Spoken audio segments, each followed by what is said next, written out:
Hello, I'm Mike, and this is Will. We are the Tabletop Donkeys. Hello. And we're looking at issue 18 of Warhammer Age of Sigmar Stormbringer magazine today. This issue came with the Kunnin Krew, made up of Mannok da Kunnin and his 4 underlings. So if you'd like to see them in action, you can go to today's battle report, where we'll be also learning rules for deployment.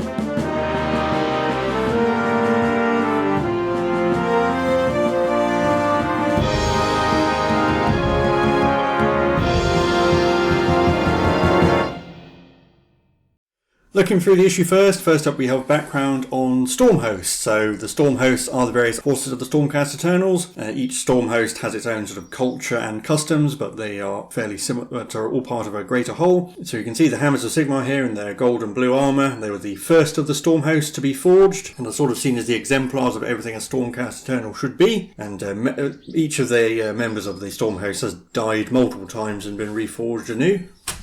And on the next page we can see 4 more of the famous Stormhosts. We have the Anvils of the Heldenhammer, who are made of souls that were reclaimed from the god of the dead. And so that now that they've been brought back to life, they have a sort of deathly aura that scares Sigmar's foes. We have the Hallowed Knights, who are extremely pure and zealous in their faith, so much so that even the forces of chaos cannot corrupt them. The Celestial Vindicators, who are the most wrathful of Sigmar's warriors, who have a particular hatred for the forces of chaos. And then the Astral Templars, who are forged from various beast-hunting tribes and still keep hold of their ancient customs as they go about battle. And there's some of the history of Gur. So initially in the Age of Myth it was fought over by 2 great monstrous empires, the Draconic Draconith and the Centaur-like Drogruk. But eventually that war abated a bit for a while until it has been rekindled recently by the last of the Drogruk, Kragnos, the End of Empires. And then during the Age of Chaos, Archaon and the Legions of Chaos tried to tame Gur and established multiple keeps across the realm, but the various Orruks, particularly the Iron Jaws, delighted in smashing them down. And then a little bit about Gordrak, who is the Fist of Gork, who is said to have emerged from a fist-shaped crater in Gur to lead the Iron Jaws, and he was able to capture the great god beast Fangathrak to use the realm gate that's within its maw, and is apparently planning a siege of the 8 points, so obviously we'll learn about that in the future. Then we have our battle record for the Kunnin Krew. So these are a little mob of Kruleboyz that delight in finding precious things and possibly even people to steal, and are particularly good at it, even going about it during the heat of battle. And they're led by Mannok da Kunnin. So on the previous page you had their reason for why they're coming to Gur, but also the cunning tactics they'll be employing, and then some great deeds, and obviously they're all pre-named characters. And then their build guide, they are pushed together models, and they're not too hard to put together. You don't really need to worry about things like the prongs on Mannok's prodder, because it's quite easy to bend the points. But otherwise it's all fairly simple to put together, especially the Hobgrot and the 2 Grots. And then the painting guide is going to be fairly similar to the other Orruks, because they are Kruleboyz at the end of the day. Starting off with Orruk flesh base coats for all the flesh, and then as you'd expect, Wraithbone for some of the straps and ropes. Abaddon black on some of the leather parts and Khajiit flesh for the rest, just to sort of break up, give some colour variation, and then Leadbelcher for all the metal bits. Do need to be a little bit careful with Mannok da Kunnin because he's got a sort of cage around his head. Do be careful not to get any silver onto his face, because it's going to be hard to get it off and repaint it. So just take your time. And then there's the models up to this point. So now I can hand you over to Will and he'll take us into today's game. So before we can get into our game, we have first up the warscrolls for Mannok da Kunnin and the Kunnin Krew. These are actually 2 units. Mannok da Kunnin is a separate model, and then the rest of da Kunnin Krew are a unit by themselves. So Mannok da Kunnin, basically the same as a killer boss, in that he has 6 wounds, 7 bravery, 5 inch move. He's only got a 4+ save, but his melee weapon's very similar. It just does D3 damage rather than flat 2. He is accompanied by his companion, a Crow. It's not a separate model, but it does have its own scary beak and talons, which have a 3d6 inch range, so you roll it every time you use it, with 3 attacks that hit on 4s and wound on 5s, no rend, and 1 damage. He has the Kunnin Tricks rule, so if he's part of a Kruleboyz army, then after you've picked your dirty trick at the start, you can roll a dice, adding 1 if Mannok is your general, And on a 5+, you can pick a second dirty trick to use during the battle, and use that one as well. He also has Spasmin Wreck, which means that when using Venom Encrusted Weapons battle trait, which he has, it works on an unmodified 5+ instead of 6. And You Lot Hold Him Off means if he's near da Kunnin Krew, within 3 inches specifically, then every time he takes a wound, you can roll a dice. On a 1, then it's allocated to him as normal. On a 2 to 5, it's allocated to da Kunnin Krew instead, and on a 6, it's negated entirely. And then da Kunnin Krew is a unit of 4 models. They have 2 wounds each, a bravery of 6, 5+ save, and a 5-inch move. Although Torka Toughskull, the champion, actually has an extra wound. Each model has a different set of weapons. So Torka Toughskull, the boss, has a Man Snapper, which is a 1-inch range, 4 attacks that hit on 3s, wound on 3s, rem -1, 1 damage. Gickit is the one with the sort of claw thing, which is the Cruel Irons, which have a 1-inch range, 2 attacks that hit on 4s and wound on 4s. No rend and 1 damage. Shank is the one with the net, which has 1 attack with a 3-inch range that hits on a 4 and wins on a 4 but does D3 damage. And finally, Crookgrin, who has a Cruel Dagger, which is 3 attacks that hit on 4s, wound on 4s, no rend, 1 damage. But he also has Fire Bombs, which are basically a D3 attack version of the Hobgrops Sulfuric Scrap Grenades. They have the Snatcher Crew rule, which means that at the end of the combat phase you can pick one enemy model within 2 inches of the unit, adding 1 to the roll if it includes Torka Toughskull and a further 1 if it includes Shank, and if it's at least double that model's wounds characteristic, that model is just instantly slain, and you can just pick any model for that as well. Paymaster means that if Crookgrin is in the unit it doesn't have to take battle shock tests, and finally they also have the Venom Encrusted Weapons trait.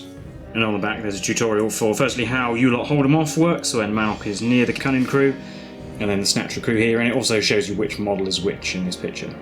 Now, we also have an updated war scroll for Zandai's Truthseekers, so all their stats and weapons and everything are the same, but they've gained 2 extra rules. Firstly, Kinetic Lodestone means that if an enemy unit finishes a charge within 3 inches of Doraz's Giant Fell, you can roll a dice. On a 3+, that unit suffers D3 mortal wounds. If it has a mount or is a monster, it suffers 3 mortal wounds instead of D3. And the Lantern Astrala, which is carried by Calthea Zandai in the model, but it doesn't actually require her to be alive, presumably someone else picks it up if she dies, means that once per turn at the end of the charge phase you can pick an enemy unit within 9 inches of the unit, and all Stormcast Eternals units attacking that unit get +1 to hit in the combat phase.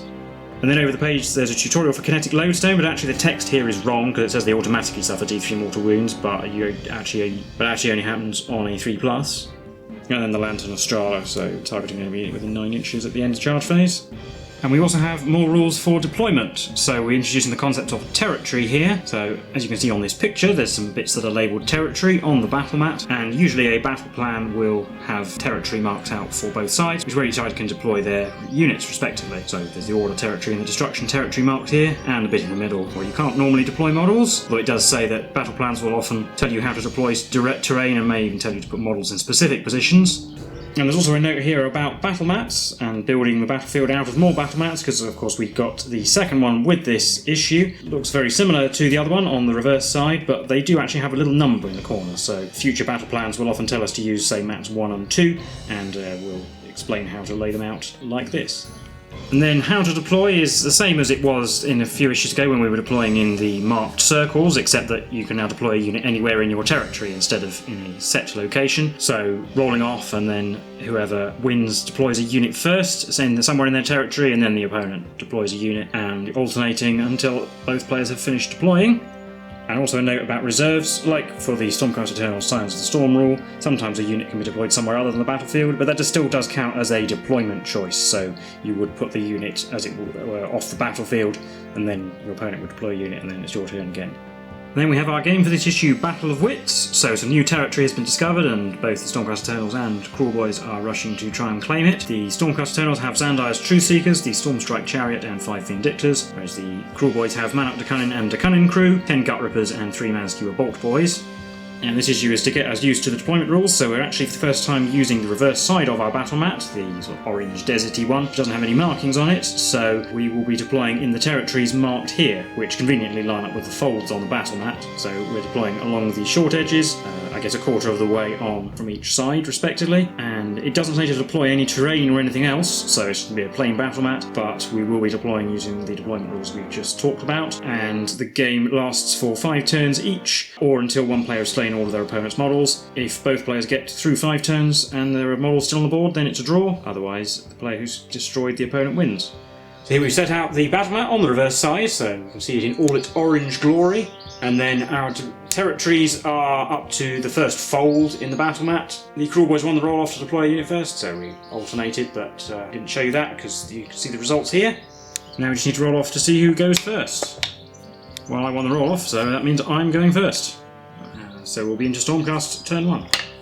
Well, now's the point where I determine my dirty trick, and I'm going to choose Noisy Racket. I'm not going to bother rolling for Mannok's ability because there's no terrain, so no cover, so being covered in mud isn't going to be useful.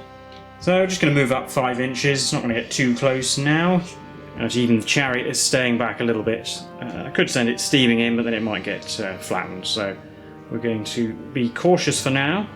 So we're on to shooting. We'll start with Lux the Stormrider from Xandir's Truthseekers shooting at the Mannok da Kunnin.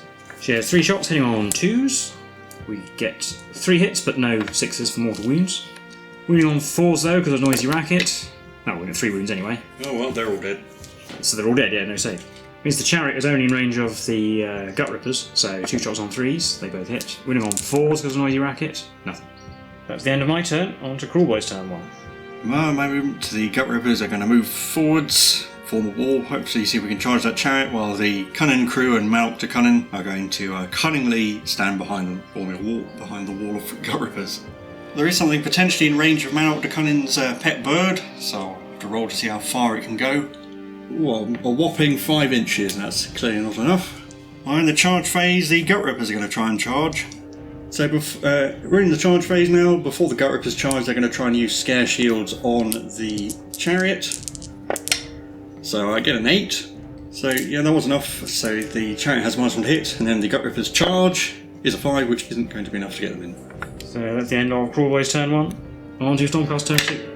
So all of my units moving up like so in the movement phase, just getting closer. Chariot's trying to come round the bottom flank here. In the shooting phase, Lux the Stormbringer is going to shoot at the gut rippers. 3 shots on 2s, they all hit, no mortal wounds yet still. And winning on 3s now. They all wound, so that's 3 dead. Chariot will shoot at them as well. Hits twice. And wounds once. 6+. Nope, take a wound. Then we're on to the charge phase. I'll use scare shields on the chariot. We're on to the charge phase. I'm going to use the Lantern Astrala on the gut rippers. So that gives me +1 to hit them. And then I'm going to use scare shields on Xandir's Truthseekers. They bravery 8, and I only had +1 to this roll. So yeah, that wouldn't have been enough for any of the Stormcast. And charges, I'll do the chariot first. Rolls a 9. So it'll finish its charge there, and I'm going to use its Azir Unleashed ability on the Kunnin Krew, because it did manage to finish within an inch of them. So I rolled 9 dice, because I rolled a 9 on my charge, and 4 pluses are mortal wounds. That is 4. I'll just kill off the 2 grots, Shank and Gickit. And then I'll charge with my other 2 units. So Vindictors, that should be enough to get them in. And roll Xandir's Truthseekers as well, that should also be enough to get them in. So we're piling in, so we're charging like this, and then I think I'm going to pick the Vindictors to go first. We've got 11 attacks, hitting on 2s because of the Lantern Astrala, and 6s do mortal wound instead. We have a mortal wound, and 9 other hits. Wounding on 3s, 6. 6+ armour. We'll make 2. Only 5 damage. I'm going to pick Mannok da Kunnin to go, and he's going to go this way. So he does end up closer to the chariot slightly, but he's actually going to attack the Truthseekers because of his 3-inch weapon range. So he has 4 attacks hitting on 3s, but 5 pluses do mortal wounds instead. 3 mortal wounds with his venom cross weapons, and that's going to be 3d3 damage. Yeah. That's 5. That's enough to kill one. Yep. So we'll lose Lux the Stormrider because she's had her usefulness with her shooting. Now it's time for hitting people. So we'll pick the Truthseekers to go, I think, so we can finish off the Gut Rippers. So Xandai has 5 attacks hitting on 2s. 1 miss. And winning on 3s. Oh, only 2, but 2 6+ armour. No, 2 dead Gut Rippers. And Dora's Giant Fell, 3 attacks on 2s. They all hit. And winning on 3s. Yeah, 2 wounds, which are Rem -3 damage, so he does finish them. Goodbye, Gut Rippers. I've just got the Kunnin Krew left, so we'll put them in to move them towards Xandar's Truthseekers and attack them. Tforko Tough Skull's got 4 attacks with his Man Snapper, hitting on 3s.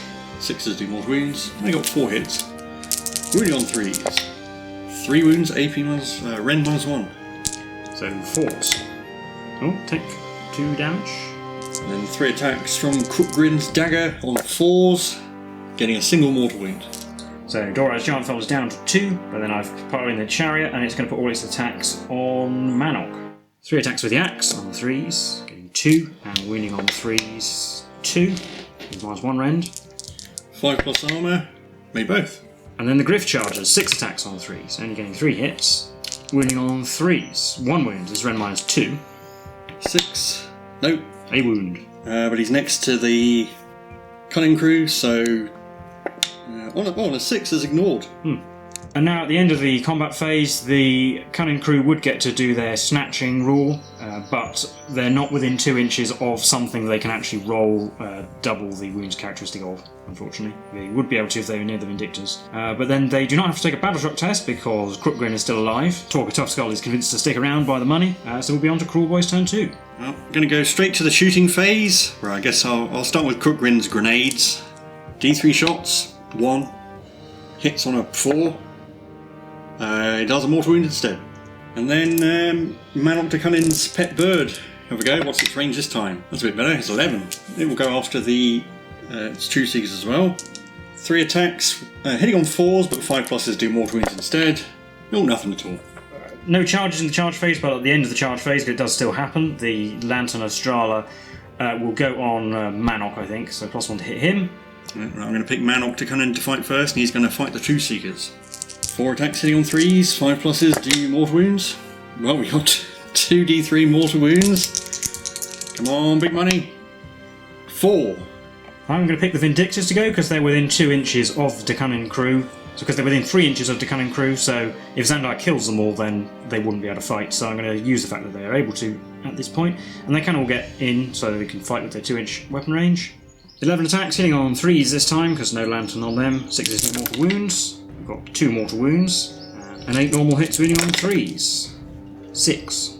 6+ saves. I mean, that was a good roll, there's not enough. So they're dead, and that's only my units to fight back, so Xandar is powered into Mannok. 5 attacks on 2s, they all hit. And 3s. 4 wounds. 5+ armour? No. 6 damage. He is dead. He's dead. So that will be a Stormcast victory, and we will recap that game for you now. Well, that was the game for issue 18 of Warhammer Age of Sigmar Stormbringer magazine. How did you think that went? Yeah, not great to be honest, although I don't think it's really the best showcase of the Kunnin Krew. Although Mannok da Kunnin didn't get any normal hits, he only ever did mortal wounds. And he did quite a few of them, so at least he's good at that, if nothing else. Yeah, he's kind of quite scary in melee, because he's got a huge range, so he can stand behind the Kunnin Krew and prod people in relative safety. Yeah, because 4 attacks with 5s doing DC mortal wounds. Basically, you killed the Bolt Boys and then got the charges. The chariot didn't actually do that much, but it's still got a huge amount of wounds, so you still have had to kill that, and the Vindictors were unscratched as well. Poor True Seekers, who got a bit mauled. Not too surprised the outcome, I suppose. Yeah, and it didn't say anything about putting terrain down, so... Yeah, it's not a great showcase of Mannok's cunning ability, because the other dirty trick was useless. I think the True Seekers have sort of spoiled us for Underworld's warbands in the sense they're actually really good, because they all have 5 wounds and do a ton of damage. Yeah, the Kunnin Krew are a bit more like most Underworld's warbands are like translated into Age of Sigmar. Yeah, they're the other type of warband where you have the leader as a separate unit and then the rest of them. I think it just ends up making them look a bit mediocre compared to Xandar's True Seekers, because Xandar's True Seekers are all really good. Not that Mannok da Kunning's alright. I think he's actually fairly decent in melee, probably mainly because he does mortal wounds on a 5+. The extra dirty trick is helpful, I suppose, and he can get bodyguard. We have to take him with the Kunnin Krew, and so you can get the bodyguard effect from them. Gives you a chance to ignore some damage, though I wouldn't really rely on it. The Kunnin Krew themselves, other than their ability to snatch things, which is a couple of other Kruleboyz units have, they're not going to be that great, except maybe Torque Toughskull can do some damage. He's got a decent number of attacks, and they'll stick around with Kruleboyz, but there's still only 4 of them, and they've only got 5+ armour, even with 2 wounds. They're not going to last that long. And Gikit is always going to die first, because he is the least useful one. Yeah, if you have both Shank and Torque Toughskull, you can snatch a Stormcast on a 2+, which isn't bad. Stormcast tend to have fairly low model count. It's useful to snatch things like champions and banner bearers and so on. Potentially, you could snatch an entire Praetor. Yeah, again, there are other Kruleboyz units that have very similar rules. Having said that, I think, well, speaking overall about Age of Sigmar, I think that Underworld's warbands should be interesting and characterful, but not overpowered. And I think the Kunnin Krew probably fit that. You know, they're an interesting unit you can include in your army. Ultimately, they are designed for a different game, and they're characterful little groups of models that are great sort of painting projects and that sort of thing. But I don't think you should be heavily incentivized to take them in actual Age of Sigmar. And to be honest, you could just use the models. Or you could use Talker Tough Skull, say, as a gut ripper boss or something. But speaking about the collection we get with this magazine, this is going to come up a lot, because I think we get a total of 7 Underworlds warbands by the end of this, something like that. So while in Age of Sigmar in general, it's kind of interesting. We're going to talk about that a lot at the end, I think, is the number of Underworld's warbands, most of which probably won't be actually that good. I think a lot of the warbands actually we get are all out of print, so if you still want them, this is a good way to get them. Yeah, but yes, unfortunately, I think Xandar's True Seekers don't fit that pattern, in that I'm incentivized to bring them a lot in this collection, because with the smaller games we're generally going to have, they're actually a really powerful unit. Yeah, because they're effectively three heroes in a unit. We've spoken about their just raw stats, but now they have 2 extra abilities as well. The Lantern is really good, because why wouldn't you want +1 to hit? It has a short range, but that's basically the only thing, and you don't even have to have Xandar alive to use it, any of the models. And then you don't want to charge them, because Dorad's Giant Fell is probably going to do some mortal wounds, and that's in addition to their obviously high damage output with shooting. So I think actually, while they make the Kunnin Krew look bad, it's probably because they are a bit over-designed, or a little bit overpowered for this sort of style of game. Although, yeah, on a game this size, I think they are. In a larger game where there's other bigger things running around, it's probably not too bad. I do like the Kunnin Krew models at the very least, although Mannok da Kunnin's a bit of a pain to paint because of his Mikolash cosplay.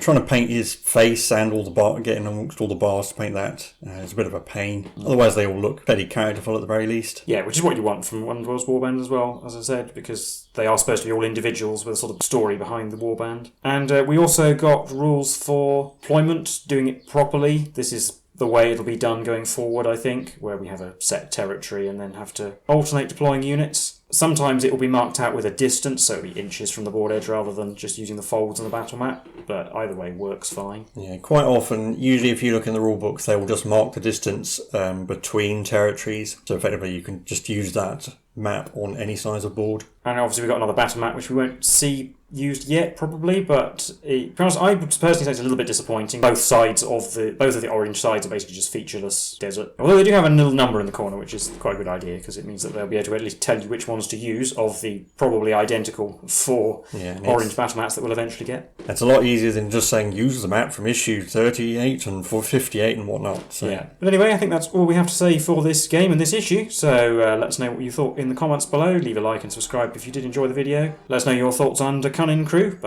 both as in this game and if you use them in Warhammer Underworlds. We've been the Tabletop Donkeys, and we'll see you in the next one. Bye for now.